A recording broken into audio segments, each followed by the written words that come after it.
It's a big question, and I'm just going to just let it unfold as it comes to me on how we work with that.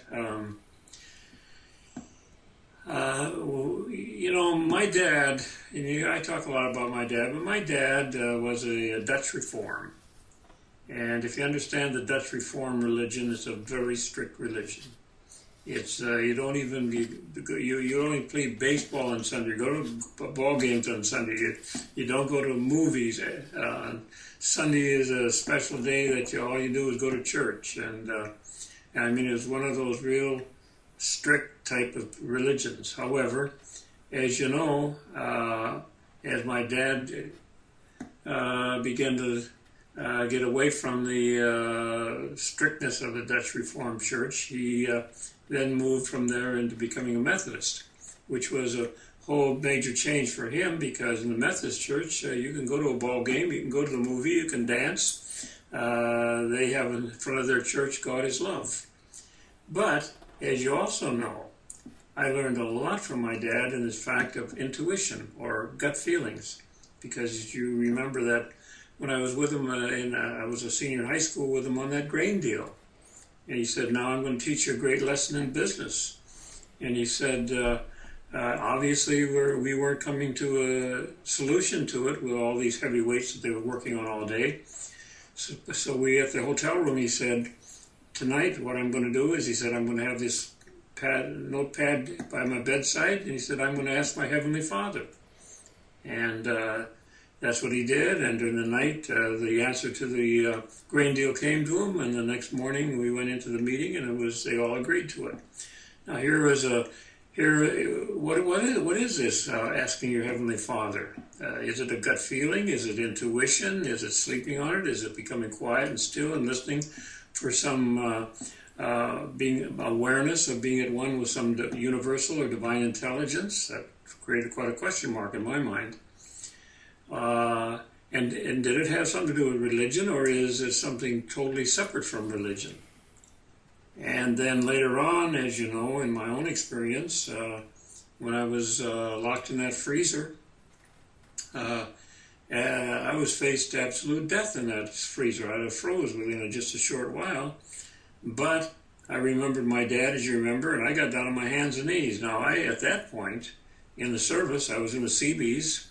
We were training the underwater demolition, or the Navy SEALs, but I didn't really have any particular religion, but I just remember my dad saying during the night, my Heavenly Father would give me the answer, and I got down on my hands and knees in that freezer, and I just said, dear God, whatever that meant. I knew, dear God, somehow I give up. Somehow, if there's a purpose for my life, you have to get me out of here.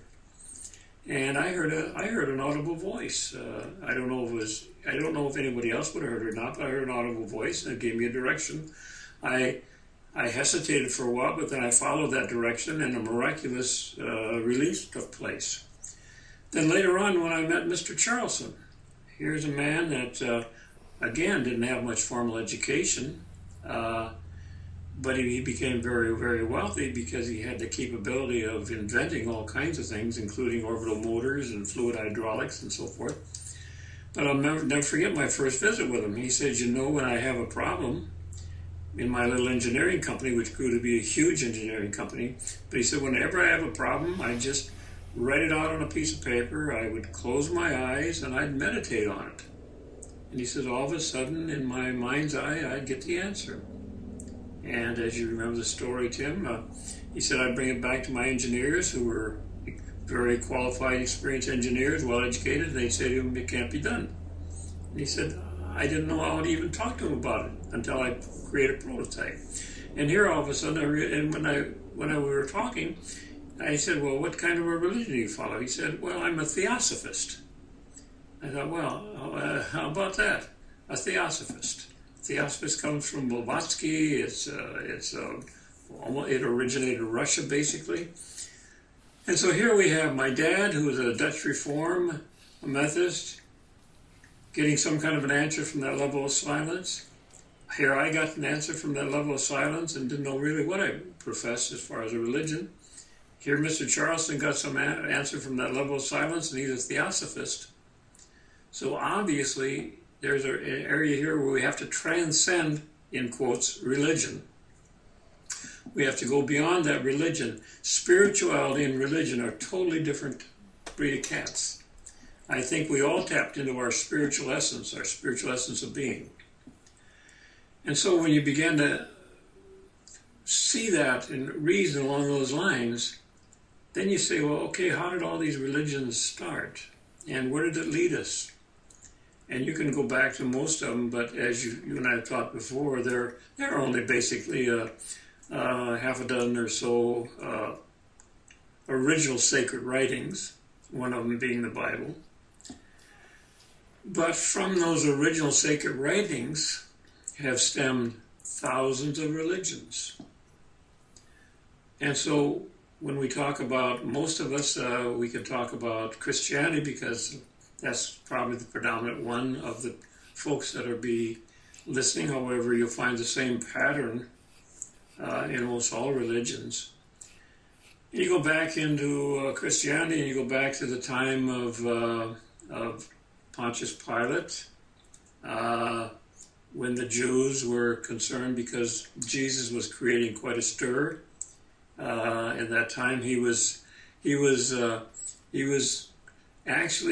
talking a different aspect of their Judaic religion.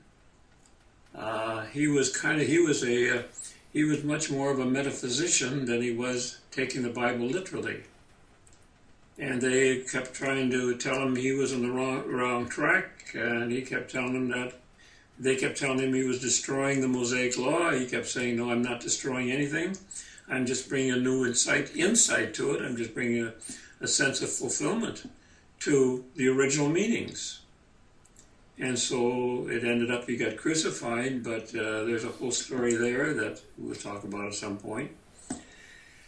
But the stir kept in Judea, and when Constantine came on the throne, he decided that and Constantine was a pagan, and Constantine decided, however, he had to stop all this stir and all this difficulty he was having between the Christians and the Jews and everything else. So he decided he was going to convert over to Christianity, which he never did, but he made the people believe he was going to, and he made Christianity the official church religion of his part of the country, Judea.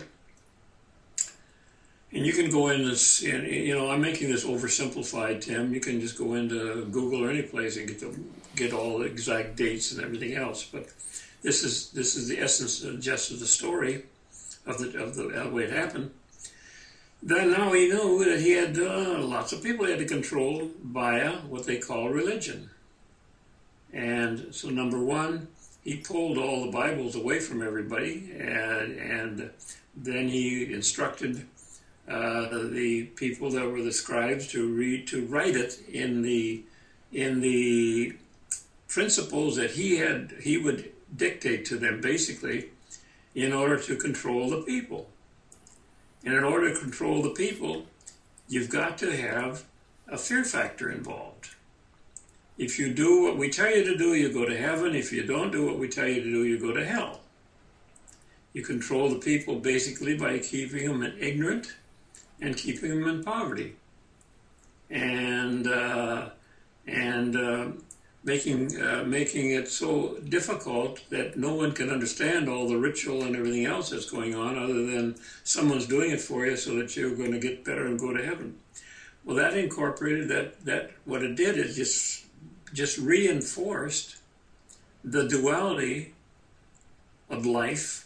And when you have only a knowledge of duality of life, you function in a world of suffering. You function in a world of fear.